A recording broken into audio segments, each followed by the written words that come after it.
Welcome everyone to our Lean channel. So far, we have covered design elements 831 and 832 of ISO 9001 standard. Today, we will explore element 833 design and development inputs, what is frequently called design specifications. If you are new to the channel, please subscribe to be the first to learn of our new releases and help us promote our Lean project. Element 833 requires that the organization determine the requirements for products and services to be designed and developed. Let's start with functional and performance requirements. Often, companies bundle them together, but they are different. When we design a pill container, the function is to hold a particular matter. Performance characteristics may include volume, specific wall thickness, safety cap, etc. When designing calipers, we must ensure that they are intended for measuring function. Performance requirements may include accuracy, type of display, length, etc. When designing a magnifier, we must ensure the product can visually increase a subject. Performance may include magnifying material, such as glass or plastic, handle materials, and color. Let's move on to point B, information derived from previous similar design and development activities. While this recommendation makes perfect sense, I rarely see evidence of such a consideration. Those businesses that employ such techniques frequently use knowledge and lessons learned databases.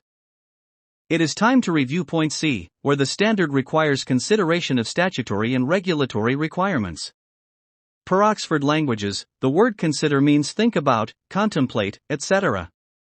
I do not believe that thinking about or contemplating regulatory requirements is what a design specification should include, as, in the end, you may have a product that does not meet its regulatory requirements. When you design a medical device, you must comply with particular FDA regulations. If your design involves aerospace products, you must comply with applicable FAA regulations. Do you want to design motorcycle helmets? Sure, jump in. But in doing so, you must comply with the National Highway Traffic Safety Administration 49 CFR Part 571. Thus, the standard soft invitation to quote-unquote consider regulatory requirements does not guarantee that the final product will meet applicable requirements. The appropriate language in the standard should be an organization shall identify and ensure compliance with applicable statutory and regulatory requirements. Point D requires consideration of industry-specific standards or codes of practice that the organization has committed to implement.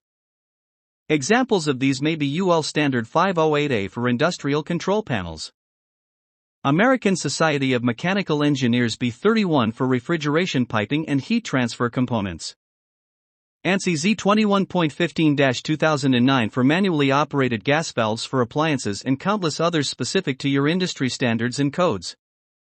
The following point E requires that the organization considers the potential consequences of failure due to the nature of the products and services. I am debating with the standard again.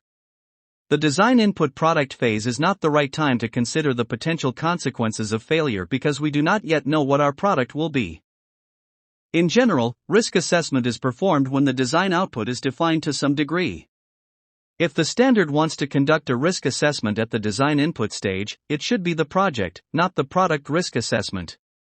Project risk assessments are often performed during design feasibility study or design input to estimate the risks of the availability of appropriate technology, market readiness, project financial viability or ROI, unforeseen competitor entry into the market, and others.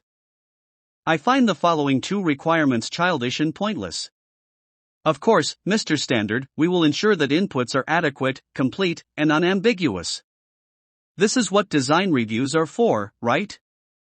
The last requirement is clear. The standard wants users to document design input. Let's summarize our discussion today. Define functional and performance requirements.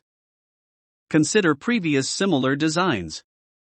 Determine statutory and regulatory requirements. Perform project risk assessment. Ensure clarity of specification. Keep specification records. This is all for today, folks. As always, feel free to check our free downloads. Visit our website's Academy page to see how our templates can simplify your management system. Thank you for subscribing, sharing, your likes, and comments. Your support helps us promote our Lean QMS project. I hope you enjoyed this video today. Stay tuned for the following releases.